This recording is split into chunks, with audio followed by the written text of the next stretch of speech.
Hello everyone, welcome to our today's session. In our last session, we have studied the first chapter of history, historiography, development in the West. In that chapter, we have studied a historian. When he is writing the history, that time he is not believing the sources which is available, but the things which he is getting. Though it is a written form, oral form, means he is getting the coins, documents. So that time historian they cannot believe it, but they have to study it, they have to critically examine it, and then they have to come to conclusion that this document is really a historic Asian document. So in this way, historiography means writing of history it has done.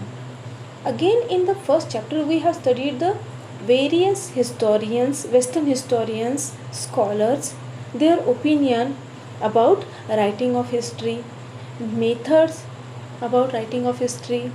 We have studied the characteristics of the modern historiography. We have studied Annales School, feminist historiography, Karl Marx, his theory, Leopold Rank, Voltaire, Michel Foucault, these all very great scholar, Western scholar, their ideologies about the historiography we have seen in our first chapter. Now in the second chapter, historiography, Indian tradition.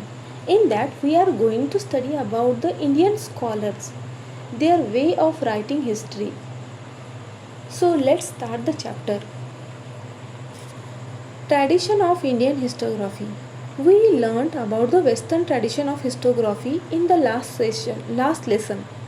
In this lesson, we will know about the tradition of Indian historiography.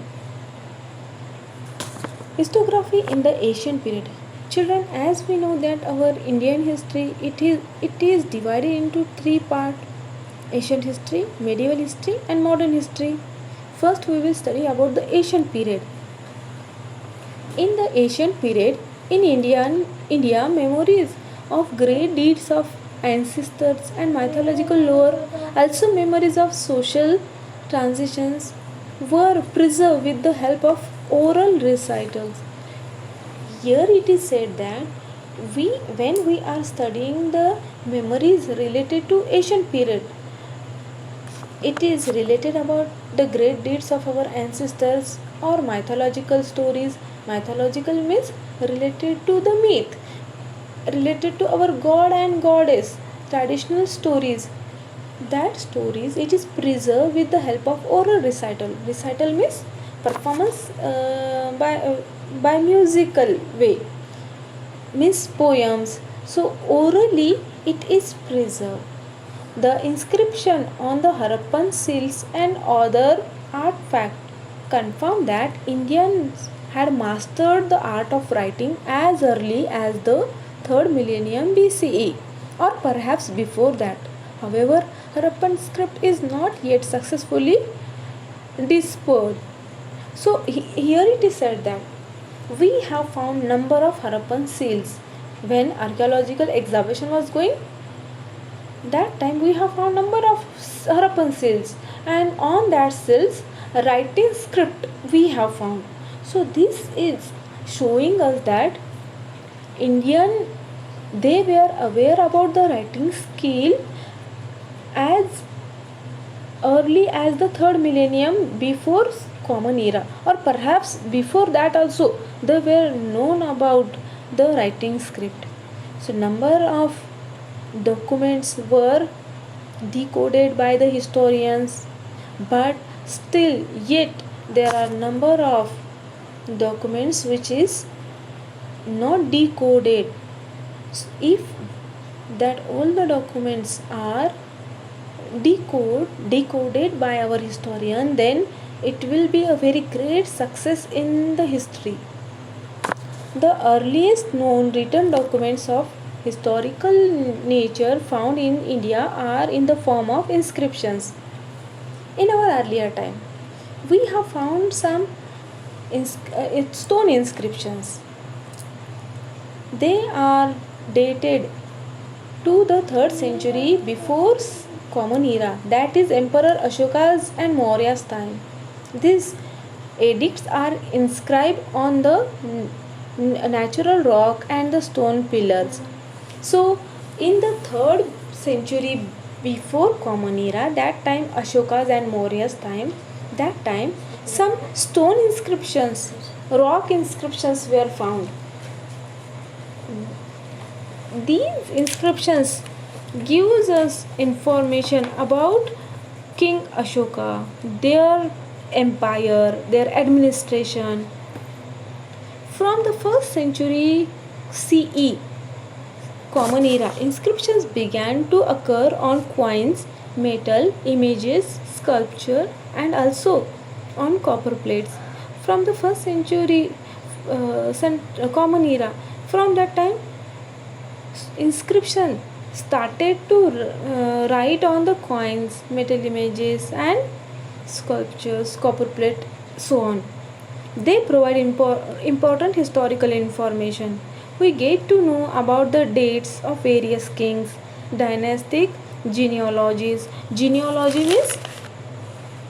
Genealogy, it is the study of the history of families, especially through studying historical documents to discover the relationship between the particular people and their families.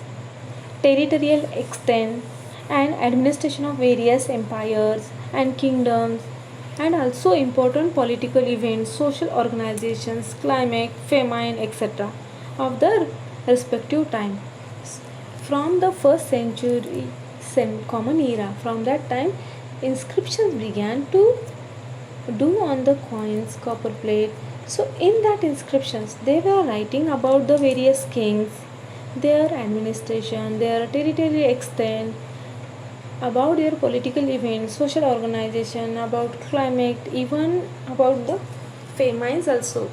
That all the things related to the respective time, it has written on that inscriptions. The ancient Indian literature, including epic, Ramayana and Mahabharata, Purana, Jain and Buddhist texts, historical account by Indian authors, and also travelogues by foreign travelers are important source of history. Here it is said that in ancient Indian literature, there are number of things like epic, Ramayana and Mahabharata, Purana, Jain and Buddhist texts. Along with that, the historians' account means Indian authors as well as foreign travelers. They have written some travelogues. Through that, all the things we are getting very important information, and that information become the important source for history. Means those new historians want to write in our ancient history, so they will take these all the information written by the travelogues, different travelers, foreign travelers, our Indian authors, our epic Ramayana and Mahabharata, Purana, Jain and Buddhist texts. This all they are using as the reference book, and they are writing the new history. So in this way, these all the things become a important source of history. Writing of biographies of the king and dynastic histories mark an important step in the Indian historiography. Biography of someone is an account of their life written by someone else. So there are number of kings, and that king's biography has written, and in that biography they have mentioned about the king, their administration, their political, economical, social life. Here is given one example of Harshacharit. It is written in the 7th century CE, Common Era, by Ban Bhatta. Is the King Harsha's biography. Ban Bhatta, he has mentioned Harshacharitra. It is the biography of King Harsha, and in that he has portrayed about the realistic picture of social, economical, political, religious, cultural life during king's time. Now we will start historiography in the medieval period in our next session. Thank you very much.